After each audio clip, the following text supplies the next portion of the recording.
પોતાની સદા બિરાજમાન છે। નદીઓમાં ગંગાજી અને પુષ્પોમાં તુલસી શ્રેષ્ઠ એવા ગણાય છે।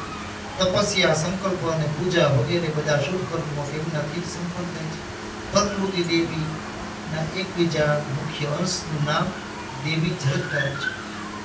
પ્રકૃતિ દેવીના એકબીજા મુખ્ય અંશનું નામ જરત્કારો છે। તે કશ્યપ મુનિના માનસ પુત્રી તથા શંકર ભગવાનના પ્રિય શિષ્ય છે। નાગરાજ શ્રેષ્ઠ નારાયણને એમના પોતાના બહેન બહેના છે।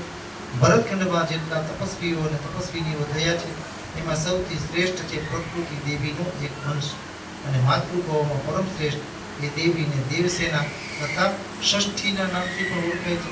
ષષ્ઠી દેવીનો બહુ મોટું મહત્વ છે। આપણે અહીંયા ષષ્ઠી દેવીનું બહુ મહત્વ નથી, પણ યુપી અને બિહારની અંદર ષષ્ઠી દેવીનું બહુ મોટું મહત્વ છે। કારણ કે આપણે આપણા પુત્ર અને પૌત્રને ત્યાં આવેલા બાળકો છે ને એની આપણે છઠ્ઠી રમાડીએ, છઠ્ઠીનું પૂજન અર્ચન બધું કરીએ છીએ।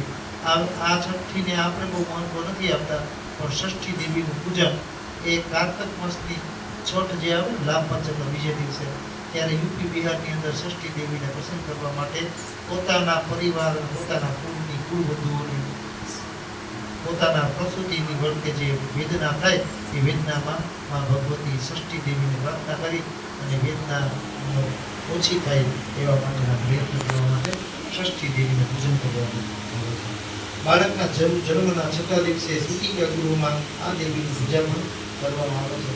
પરંપરાગત નિયમ છે કે પ્રકૃતિ દેવીનો મુખ્ય અંશ જલે સ્થલે ચ અંતરિક્ષે શિશુનામ સદમ ગોચરે પ્રધાન અંશ સ્વરૂપા ચ દેવી મંગલ ચંડિકા।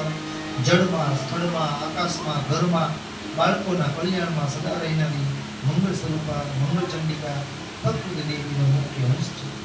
આ મંગળ ચંડીની કૃપાથી આજ સર્વ મંગળોની પ્રાપ્તિ થાય છે। આ સૃષ્ટિના સંહાર સમયે ક્રોધ રૂપા બની જાય છે, તેથી વિદ્વાનો તેને મંગળ ચંડી કહીને પણ બોલાવે। આ દેવી સાધકને પુત્ર, પૌત્ર, ધન, સંપત્તિ, યશ અને કલ્યાણ આપે છે। પુત્રો પૌત્ર ધનમ ઐશ્વર્યશો મંગલદાયિની પરિતુષ્ટા સર્વવાંછા પ્રદાત્રી સ્વર્ગયોષિતા। દેવી કાલી પ્રકૃતિ દેવીનો મુખ્ય અંશ માનવામાં આવે છે। આ દેવીના નેત્ર કમળ જેવા છે। યુદ્ધમાં ભગવતી દુર્ગાની સામે મહાબળવાન રાક્ષસો, અસુરો, બુદ્ધો શુંભ અને નિશુંભ જ્યારે લડતા ભગવતી દુર્ગાના લડાટમાંથી કાલી પ્રગટ થયા ને એ ભગવતી વસુંધરા પણ પ્રકૃતિ દેવીના મુખ્ય અંશથી પ્રગટ થયા। તેમને